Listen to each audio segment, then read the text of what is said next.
Hello YouTube, this is Pastor Green. We're doing another Bible study on Genesis chapter 12. We're going to be doing a Bible study on Abram's journey. It's going to be, if you have any questions, you can email me at godsohman@gmail.com. That's God, GODSOHMAN @gmail.com. Remember, this is a YouTube Bible study. Make sure you subscribe to my channel. Click the notification bell, like, and also comment. When you subscribe and click the notification bell, YouTube's going to alert you whenever I have a new video. By liking and commenting, it helps with the YouTube algorithm. It helps my video get seen a lot more. So make sure you like the video and also hit comment. Even if you don't really have anything to say, just say good job, thank you, hello, anything like that, just so that way I get a comment. Genesis chapter 12, verse 1. Now the Lord had said unto Abram, Get thee out of thy country, and from thy kindred, and from thy father's house, into a land that I will show you, hence the promised land. If you remember the last chapter, chapter 11, it said, chapter 11, verse 31, And Terah took Abram his son, and Lot the son of Haran, his son's son, and Sarai his daughter-in-law, his son Abram's wife, and they went forth to them from Ur of the Chaldees, into the land of Canaan, and they came to Haran, which means parched or delayed, and they dwelt there. So Abraham started at Ur, which is in the very bottom right corner of the screen, and he followed the little dotted line up there into Haran, and Haran means the delay, and that's where I believe that Abram received the books of Genesis up until this point, because that's right about the place where Noah or Shem would have been. And then he went from Haran all the way down to Canaan, which is right there by Shechem.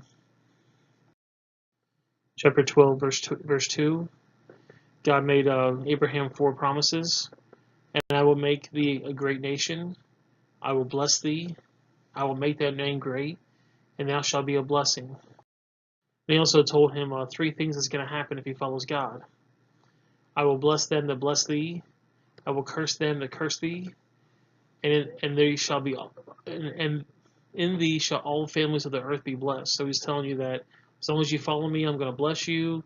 If people curse you, I'm going to go after them. And also, the whole entire world is going to be blessed from your family.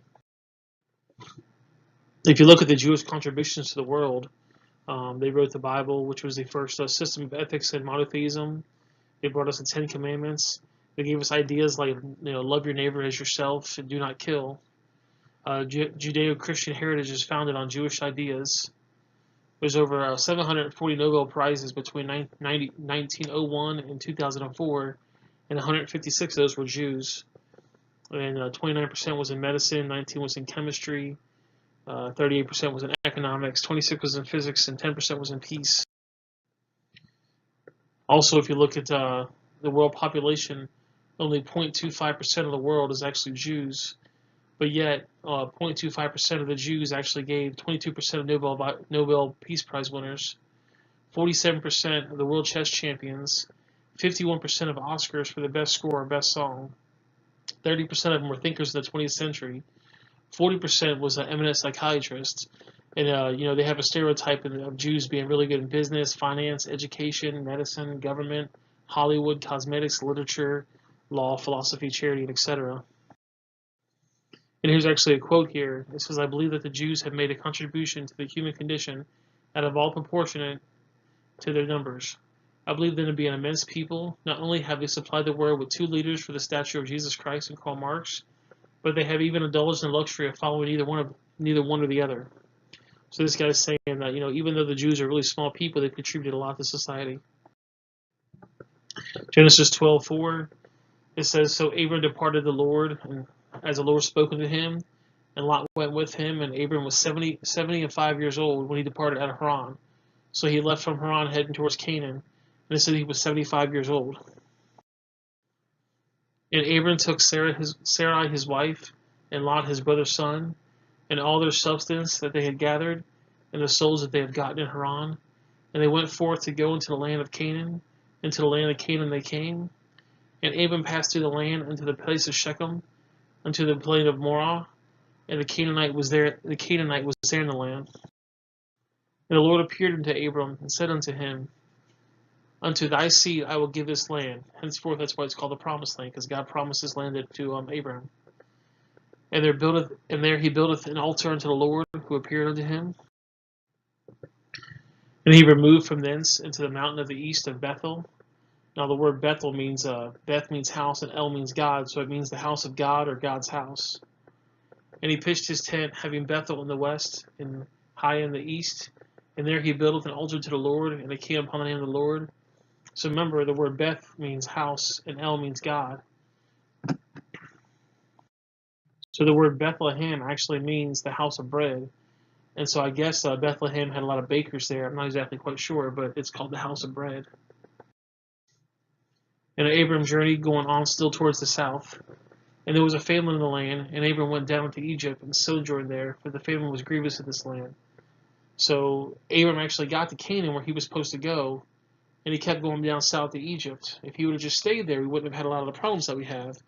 But he chose to keep going down south into Egypt.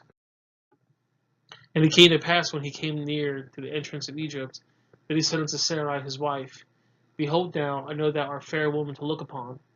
It's really funny that because Abram was actually 75 years old, and Sarai was 65. But even at 65, Sarah was a very beautiful woman, and she was concerned that, Abram was concerned that the Egyptians were going to like her. And therefore it shall come to pass, when the Egyptians shall see thee, they shall say, This is his wife, and they will kill me, but they will save thee alive. So I pray thee, thou art my sister. Say, I pray thee, thou art my sister, that it may dwell with me for thy sake, and the soul shall be saved because of thee.